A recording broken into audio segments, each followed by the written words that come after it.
Sveiki visi, girdite tinklalaidę Karjeros link. Joje kalbamės apie profesinius pasirinkimus, iššūkius bei taip pat Kauną ir darbo rinką jame. Prie mikrofono Lukas Keraitis, technologijų apžvalgininkas ir žmonių kalbintojas, o prie kito mikrofono šiuo metu sėdi Eglė Vaidelytė. Ji yra sociologijos mokslų daktarė, profesorė, socialinių, humanitarinių mokslų ir menų fakulteto studijų prodekanė bei tyrimų grupės pilietinė visuomenė ir tvarumas narė. Sveiki, Eglė. Sveiki. Šiandien su jumis norisi pakalbėti apie viešąjį sektorių ir tiem žmonėm, kurie galbūt galvoja, kur man dirbti, kur man kreipti savo karjerą, kokį pasirinkimą daryti toliau. Padėti apie tai pasvarstyti kartu su jais, ar ne? Dažnai yra viešasis sektorius priešinamas su privačiu sektoriumi. Ir aš taip šališkai pasakysiu, kartais, sakoma, privačiame daugiau pinigų, viešajame daugiau prasmės. Ar sutinkate su tuo supriešinimu tų sričių? Ir taip ir ne. Jeigu žiūrėti istoriškai, taip, istoriškai žiūrėtas idealiasias biurokratijas, tam, pavyzdžiui, prieš 100 metų, tai buvo labai aiškiai atskirtas viešasis sektorius ir privatusis sektorius. Na, tai verslas, orientacija į pelną ir viešasis, tai savanorystė, į viešąjį gėrį, visuomenės gerovę ir taip toliau. Tas ideologiškai išlieka, jeigu pasižiūrėti, mes vis tiek einame daugiausia į viešąjį sektorių dirbti, jeigu norime daryti pokyčius. Tokius ne tik asmeniniam gyvenime, bet ir palikti pėdsaką.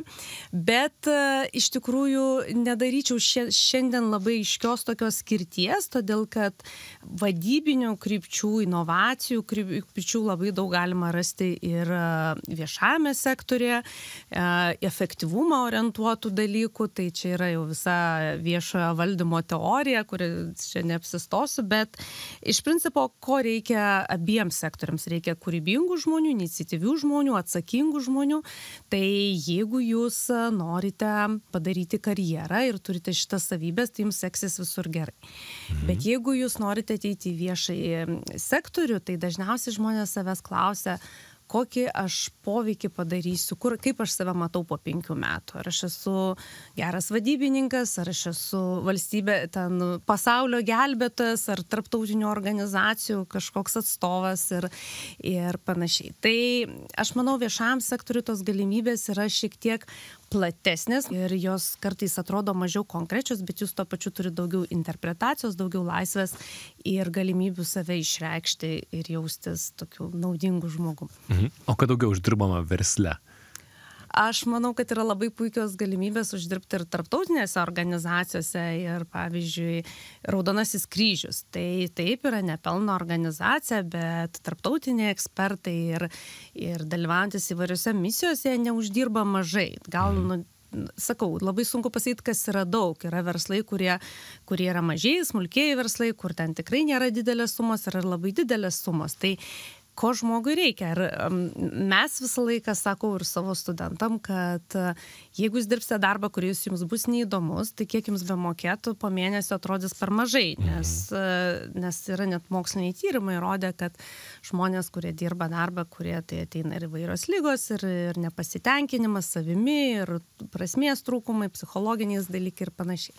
Jeigu jūs dirbate darbą, kuris jums įdomus, ne dėl pinigų, dėl to, kad jums įdomu, aišku, visi turi uždirbti, tai jums visą laiką sekasi, ateina didesni pasiūlymai, dideli projektai, kur jūs turite galimybę tikrai tarptautinėse erdvėse labai pasireikšti, tiek ir be savo bendruomenėse, bet kai jūs einate ir matote, va čia aš padariau šitą projektą ir čia visi juo džiaugiasi, tai ateina toks pasididžiavimas, man taip atrodo. O kas motyvuoja jūsų studentus, kurie ir viešąjį valdymą ir kitus dalykus mokosi, kurie dirbs viešajame sektoriuje? Taip, dar viešasis sektorius dažnai siejamas su stabilumu, jeigu taip žiūrėti, truputį šiek tiek stereotipiškai ir taip pat didesnėm socialiniam garantijom, nes pavyzdžiui, ten mamadieniai. Tai versle, didžiosiuose versluose, jie priklauso visiems, bet ne visada pavyksta juos gauti taip, kaip pavyzdžiui, valstybinėse institucijose, kuriuose labiau reguliuoja, prižiūri visos įstatymus ir panašiai. Bet Kodėl jie ateina? Jie ateina, nes jie nori daryti kažkokį, tarnauti savo šaliai, daryti kažkokį poveikį. Ir labai dažnai žmonės, kur būna, ateina iš privataus sektoriaus, ateina į viešąjį sektorių, kai jie privačiam viską pasiekė. Būna ribas. Tai nekartą matom, kad žmonės eina į politiką. Jie nori ne tik, atrodo, galėtų gyventi labai laisvai ir už savo uždirbtų pinigų, bet jie nori dar daryti kažkokį poveikį ir panašiai. Tai čia ir yra tas momentas, kai žmonės pasiekia jau lik privačiam sektoriu daug, bet ar kažko trūksta. Gal turit pavyzdžių, labai smalsu išgirsti, kaip tai atrodo, ką pasiekia žmogus, perina į viešąjį sektorių ir ką jis ten veikia? Tai iš mūsų studentų tokių pavyzdžių galėčiau, kad mūsų viena studentė dar studijuojama, tapo Seimo nare, jinai buvo aktyvi studentė, dalyvavo viso universiteto veiklose, paskui nuėjo politinę karjerą, kaip tik sutapo su rinkimų metais ir ją išrinko. Užskaitėte kaip praktika studentai? Jinai buvo magistro studijų studentė, magistram nereikia, buvo praktikos. Turėjo. Kita mūsų magistrantė atėjo iš privataus sektoriaus, nes ateina į viešą kartais ir iš privataus. Ir jinai labai įdomus ir karjeros ir net nedidžiajam mieste, vienam iš mažųjų Lietuvos miestų, jinai iš finansų srities, dirbo buhalterė ar kažkuria ten finansistė. Ir jinai tada nuėjo į politiką, patikėjo iš pradžių į bendruomenių atstovavimą, paskui nuėjo į politiką, tapo miesto tarybos narė ir dabar, kiek žinau, yra vicemerė. Tai per ten 3, 4, 5 metus tikrai didelis karjeros šuolis viešajame sektoriuje ir kiek aš su ją kalbėjau kaip mūsų alumnė, tai jinai jaučiasi labai gerai ir visą tą labai prasmingai savai prasminusi. Mano fantazija apie viešąjį sektorių galbūt nėra labai plati. Man pirmiausia galva šauna tikriausiai savivaldybė, darbas savivaldybėje. Man pirma asociacija, kurią turiu. Galbūt dar miesto taryboje, kaip minėjote, angliškas žodis labai geras, jaunimo naudojimas yra exciting. Kur yra exciting dirbti Kaune, pavyzdžiui, viešajame sektoriuje? Kokių čia organizacijų yra? Mokslo sala, mačiau, ieško kaip tik darbuotojų, vienas iš inovatyviausių, dabar naujausių projektų. Ir vakar ruošdamas iš tam pokalbiui tiesiog peržiūrėjau, kokios iniciatyvos yra. Tai mokslo sala kaip tik ieško darbuotojų, taip. Ir tai yra viešojo sektoriaus projektas, inovacijos. Ir tikrai manau, kad jaunam žmogui labai įdomu pradėti karjerą būtų ten. Tai aš tikrai nereklamuoju kažkokių konkrečių darbo vietų, bet yra įvairūs projektai. Lietuva neužilgo po kelių metų bus prezidentaus Europoje. Tai atsiras labai daug veiklų, nes jau ir dabar vyriausybė, žinau, kai kalbamės apie įvairius susitikimus, jau dabar planuoja ir įvairios vyriausybės kanceliarijos iniciatyvos ir ten skiriama daug lėšų tam ruošiamasi, tai atsiras daug poreikių irgi įvairiems projektams ir tiek ir marketinginiams, manau, bet tiek ir kitom veiklom. Tai jauniems žmonėm tiek praktikos, mūsų studentai daug atlieka praktikos, taip pat ir nevyriausybinėse organizacijose, kurios irgi priklauso viešajam sektoriui, jeigu žiūrėti viešąjį sektorių plačiaja prasme, tai Transparency International, visos skaidrumo iniciatyvos, visada gali važiuoti į Briuselį, tai jie laukia taip pat ir iš viso pasaulio studentų, bet taip pat mes irgi turim sutartis važiuoti pagyventi pusę metų Paryžių ir padirbti. Tai aš manau, tos galimybės viešam sektoriui tikrai neapsiriboja savivaldybė ar panašiai. Kokių dar įdomių darbo vietų viešajame sektoriu galima būtų paminėti Kaune, nes man atrodo, kad nesai lengva išgooglinti, kur įdomiai galėčiau dirbti viešajame sektoriuje. Buvo vienas iš tokių pavyzdžių, kai Kaunas buvo kultūros sostinė, tada tikrai buvo daug projektų ir daug jaunų žmonių, kurie gal ne tiek ir ten buvo tokie momentiniai projektai, trumpalaikiai projektai, bet man vis tai įdomu yra tie, kas turi tokį ilgalaikį poveikį, kai, pavyzdžiui, jau praeina kažkiek laiko, bet visi dar atsimena tą projektą ir panašiai. Tai organizacijų iš tikrųjų yra labai nemažai. Ne visos jos yra aktyvios, bet jos pakankamai tos, kur aktyvios, jos turi nuo maltiečių sriubos iki įvairių kitokių iniciatyvų, kuriuo aš net turiu asmeniškai pasidomėti, jeigu taip kaip ir kiekvienas. Viešam sektoriui tai nėra tokio didelio matomumo dažnai, dėl to, kad jų tikslas yra daryti poveikį, viešai interesą ginti, o ne pardavinėti save. Bet viešam sektoriuje daugiau orientuoti į kažkokią veiklą, negu į tą rezultatą ratą viešinimo. Bet tai irgi keičiasi.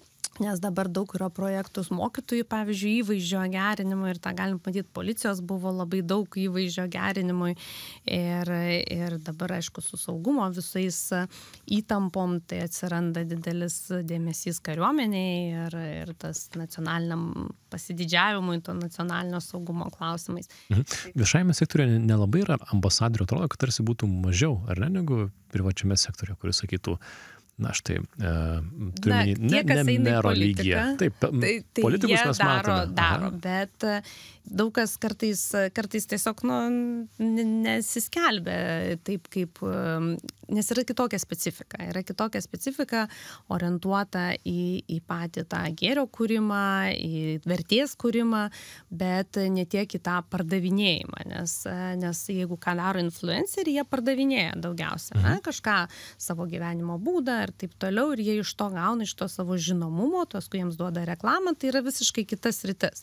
Tai turime žymių ten, pavyzdžiui, žurnalistų, kurie žinome, nes matome dažnai ekrane, bet lygiai taip pat yra ten žmonių, kurių mes ekrane nematom, bet jie daro kažkokias ten veiklas. Bet jeigu einu viešai sektorių, tai reiškia, kad turiu nusteikti politikuoti, kad neišvengsiu politikos, ar ne? Tikrai ne.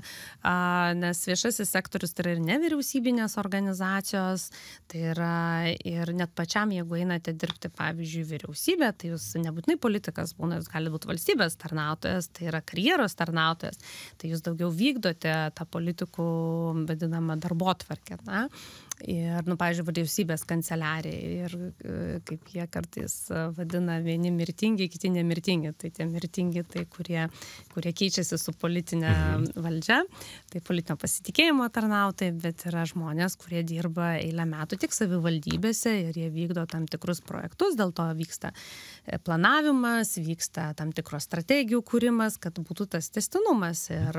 O galima stebėti iš viešojo sektoriaus darbo rinkoje tam tikras tendencijas? Pavyzdžiui, yra, nežinau, ciklai, kad šią akimirką, pavyzdžiui, didesnis poreikis arba daugiau norinčių patekti į savivaldybės, dėl ko vieno ar kitos srities, arba į kitas organizacijas. Ar yra ten karštų kėdžių, į kurias nori visi patekti? Čia statistiką reikėtų pažiūrėti. Aš nežinau, kur iš viso yra karštų kėdžių, kas yra karšta kėdė, nes vieni taip, kai būna tarptautiniai projektai, man atrodo, kad turėtų labiau norėti. Gal labai sunku pasakyti. O iš studentų nuotaikų, kurie planuoja keliauti, ar jie visi tą pačią vietą keliauti bando? Aš pasakysiu iš savo asmeninės patirties, kad aš nuėjau pas dantų higienistę ir jis sako, labą dieną dėstytoja. Ir aš pakeliu akis, sakau, aš tikrai medicinoje nedėsčiau. Jis sako, ne, aš viešą administravimą baigiau.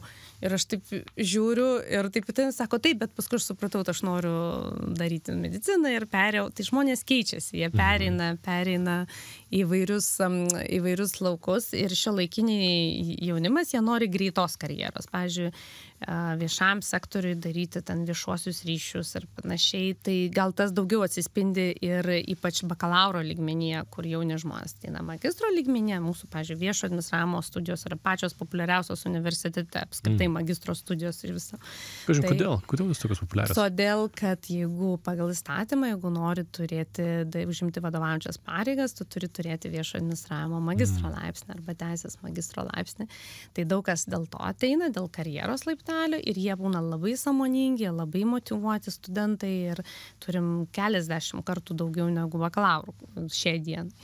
Bakalaurė, jie daugiau pas mus ateina užsienio studentai viešai valdymą paskutiniu metu, nors būdavo visai, bet dabar labai atvažiuoja iš Azijos šalių, labai nori, jie turi dar tą motyvaciją dirbti viešam sektoriui. Tai neseniai buvau Pietų Afrikoje, Pretorijos universitete ir ten buvo 501 viešo administravimo bakalaurų. 501 kursų. Ir jie buvo visi labai ten susistigavę, niekas netriukšmavo, nes aš jiems skaičiau 2 paskaitas ir aš paskui klausiu, sako, jie stoja po 10 į vieną vietą. Tai reiškia, toks didelis konkursas yra, bet ten yra tam tikri niuansai, nes viešasis sektorius turi daugiau valdžios, ten korupciniai dalykai yra ir verslas ten kitaip dalykai, bet ne Europoje yra labai dar vis populiaru viešasis sektorius, viešasis administravimas, būtent į valdžios institucijas. O pas mus pasistojantys studentai, jie, tiek bakalaurai, ypatingai galbūt bakalaurai, jie žino, ką jie tiksliai nori daryti, ar jie labiau turi Praktiškai, kurie stoja, labai retai, kada. Bent jau kiek kalbam su bakalaurais, aš norėčiau turėti ten kažkokį savo verslą, savo projektą. Jie labai aptakiai kalba ir būna tikrai, kurie labai gerai žino, bet tokių šiai dienai, tokių 20-mečių yra nedaug.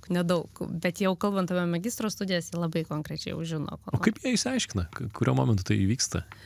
Aš manau, kai pabando įvairias veiklas ir tada supranta, nes visiems, ypač jauniems žmonėm, nors dabar dauguma galvoja, kad jiems turėtų darbas būti įdomus, tai tas yra toks momentas, kad ne tiek, kad jis, kaip ten anksčiau būdavo, kad stabilus ir panašiai, ką pagal tokius stereotipiškai ir sieja su viešuoju sektoriumi, kad darbas liktai, ypač vyresnė karta, tai yra stabilus, gal ten mažiau mokamas, tai ne jis būtinai mažiau mokamas, aišku, gal ne taip, bet jis nebūtinai ten 30 metų ir dirbsi toj pačioje savivaldybėje, nes, keičiasi visokie poreikiai, bet aišku, jisai turi toksai, jis yra gal daugiau tvarus, palyginus, nes jeigu tu atėjai, tai jeigu ten kažkur tai per kadencijas, taip toliau. Tai studentai turbūt ateina, dažniausiai, aišku, studentaudami jau pradeda dirbti ir dirba dažniausiai privačiam sektoriui, nes ten, nebūtinai, bet dauguma ten įvairius tokius paprastesnius darbus ir paskui jie supranta, ar jie nori tam tikro palikti pėdsaką ir daryti kažkokius tokius prasmės ieškoti, ar jie eina, tada dažnai eina tiek mūsų absolventai, tai eina tarptautinės karjeras, jie dabar gyvena ten Briuselį, Paryžių ir panašiai, kur dirba įvairiose tarptautinėse organizacijose. Ir kas padeda tai geriausiai išsigryninti studentams? Praktika organizacijose? Praktika, aš manau, kad praktika, tikrai jeigu jūs iš praktikos pasiemat viską, nes tu gali ateiti ir ten tik ateiti tas valandas, padaryti, ką reikia ir išeiti, bet gali turėti darbų, norėti pasižiūrėti. Mano viena irgi dabar jau turbūt gan pakankamai gerą karjerą padariusi, bet buvusi studentė ir mūsų absolventė, jinai, atsimenu, vyriausiojo tarnybos etikos komisijoje atlikinėjo praktiką ir iš tikrųjų ten su visais susipažino ir su visais ten darbais ir tada kaip tik lobistinės veiklos įstatymą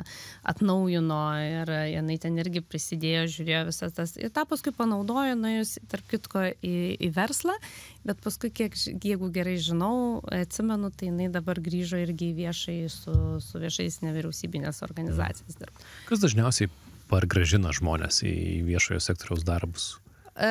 Saviraiškos poreikis, nes nuo versle, kiek iš patirties žinau, tai yra pelnas, yra tikslas ir ten per daug kažkaip gal mes čia geriau padarysim, nes čia po 5 metų bus didesnis ten poveikis, taip toliau, tas ne visada veikia. Tų socialiai atsakingų verslų Skandinavijoje daugiau, pas mus vis dar yra mažiau ir jie turi griežtesnės taisyklės, nors čia taip galvojama, kad liktai verslas, čia greičiau viskas vyksta, bet skirtingiam žmonėm reikia skirtingų dalykų, bet į tą viešąją ateina žmonės, grįžtant viešojo sektoriaus motyvacija, tai yra, kai tavo vidiniai tie poreikiai yra stipresni motyvai už išorinius. Tai ten patogus darbas, graži darbo vieta, tai žmonės važiuoja į savanorystės visas programas į Afriką ir panašiai dėl to, kad tam tikrą prasme ieško savęs ir jaučiasi gerai. O daug tenka girdėti tokių istorijų, kas tikėjosi viešajame sektoriuje savirealizacijos galbūt tos prasmės, bet lieka nusivylę. Aš tikrai esu girdėjęs ne vieną istoriją, kai, pavyzdžiui, biurokratija, ar ne, kurios vis tiek kažkiek yra daugiau galbūt. Taip, biurokratija yra, darbo tvarka ir taisyklės, ypač jeigu kalbame apie ministerijas, valstybinės institucijas. Bet biurokratija ne visą laiką irgi yra ne visą laiką yra blogai, nes jinai sudaro ir tam tikras taisyklės, kur tu žinai, ko tikėtis ar ką daryti. Manau, kad labai priklauso nuo žmogiškų išteklių vadybos ir čia jau kiekvienos institucijos ir organizacijos reikalas. Tai viešas sektorius irgi keičiasi, kuria inovatyvius dalykus ir tobulėja. Tai ką visgi pasakytumėt jaunam žmogui, kuris nori keisti pasaulį, bet nežino, ar verta tai daryti per valstybinės institucijas, per viešąjį sektorių? Na, tiesiog turbūt pagalvoti, kur aš noriu būti po 5 metų. Tai pirmiausia, pasirinkti tai, kas tikrai yra įdomu. Čia apskritai visiems taip sakau. Ar kas jūs kabina ir veža, nes nuo to reikėtų ir pradėti, negalvoti, kur daugiau pinigų uždirbsiu, bet kas man įdomu. Dauguma jaunimo taip ir galvoja, bet vis tiek, gal tas išgyvenimo principas dar iš pradžių veikia. Bet, nes jeigu jums bus įdomu, tai jums labai gerai seksis. Ir jūs tikrai pastebės ir jūs padarysite karjerą, kokią tik tai norėsite. Tiek viešajam, tiek kitose sektoriuose. Bet viešajam sektoriui dar ir liks ta liekamoji didesnė vertė, kad taip, tai aš šitą padariau ir eisit kažkur gatve ar skaitysit vadovėliuose galimai apie savo tam tikrus projektus. Taip. Ir visų pašnekovų klausiu, o ką jūs studijavote? Tikrai, verslo administravimą. Aha. Aš baigiau verslo administravimą, bakalaurą, tada magistrą sociologiją ir daktarą apsigyniau sociologiją. Kai gal man lengvai kalbėti, nes aš studijavau verslo administravimą, man labai gerai sekėsi, aš galėjau visur stoti į magistrantūrą. Dar atsimenu, to laikinė dekanė manęs 3 kart perklausė, tu tikrai nori stoti į sociologiją? Aš sakau, taip, noriu į sociologiją, nes sociologija buvo vienas iš tų kursų apie žmonės, apie visuomenę, ir man jis pasirodė prasmingas ir įdomus. Ir aš išėjau, nenuėjau į vadybą, o nuėjau į sociologiją ir taip pat tik doktorantūros sociologiją. Ir nesigailiu. Taip, tai buvo sainas klausimas. Ar žiūrint atgal, ar tai buvo geras sprendimas? Ne, tai visiškai nesigailiu ir aš manau, kad vadyba man irgi labai daug davė tokio vadybiškumo ir konstruktyvumo, ten darant tyrimus, organizacinių dalykų, o sociologija davė tokio minkštumo ir jeigu pasižiūrėt visus akademinius gurų, mokslininkus, tiek kur politologai, čia jau turbūt tarp vakarų Europos kontekste, jie dauguma yra baigę tam tikras studijas sociologijos, nes tada tu turi tą bendrą vaizdą. Vadyba dažnai žiūri į vieną pusę, marketingas, pardavimai, sociologija žiūri, kaip žmogus reaguoja į vieną ir kitą pardavimą ir tai išplečia, tai ypač sociologija labai platus mokslas, tai ir socialinė psichologija, ir politikos sociologija ir taip toliau. Tai tikrai, manau, vienas iš tų klasikinių disciplinų, kur labai verta irgi studijuoti. Ir jeigu žmogus jaunas dabar turi dilemą galvoje, kur link man reikėtų pasukti, neturiu darbinės patirties, bet galvoju, tarp viešojo sektoriaus ir privataus, be abejo, tai labai platus laukai, ar ne? Bet ar įmanoma iš vis tai pasverti, kur link man pirmiau eiti, o kur paskui? Ar tai įmanoma numatyti į priekį?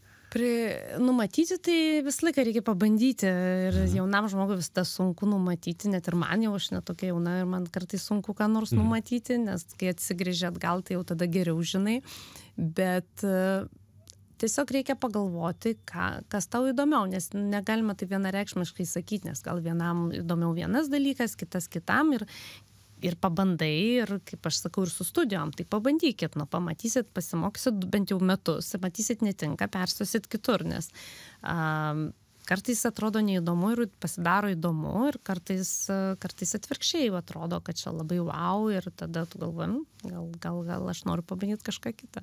Ir pabaigai, tai studentai, kurie pasistoja magistrą studijuoti, ką įdomaus jie mokosi? Žiūrint į kurią programą, jeigu kalbam apie viešą politiką ir saugumą, tai mokosi įvairių saugumo dar aspektus, rizikų valdymą, jeigu kalbam apie viešą administravimą, mokosi ir pilietinės visuomenės, ir inovacijų, ir, nekalbame, etikos, korupcijos prevencijos, vertybių viešojo sektoriaus. Tai už čia iš tų, nes yra tie klasikiniai viešo valdymo teorijos ir viešųjų paslaugų valdymas, ten viešiai finansai, tai tokie jau klasikiniai, bet iš to, ką mūsų tos programos, kurios beje akredituotos yra tarptautiniam akreditacijom, tai atsitinka ir visus tos pasaulinius standartus, tai taip, tai dar turime įvairių ir tų tokių socialinių dalykų, kur išmokysi ne tik siaurai tą viešąją vadybą, kas ir yra viešasis administravimas, bet ir įvairių šiuolaikinių tendencijų, kurios yra svarbios šiai dienai. Puiku, ačiū Jums dar kartelį už pokalbį. Girdėjote Eglę Vaidelytę, sociologijos mokslų daktarę, profesorę, socialinių, humanitarinių mokslų ir menų fakulteto studijų prodekanę bei mūsų pokalbį apie viešąjį sektorių. Tikiuosi, kad kažkam tai padės šiek tiek pasverti, kur link norisi pačiam krypti. Tai ačiū Jums už pokalbį ir iki. Sėkmės. Daugiau tinklalaidės karjeros link pokalbių galite išgirsti LRT radiotekoje.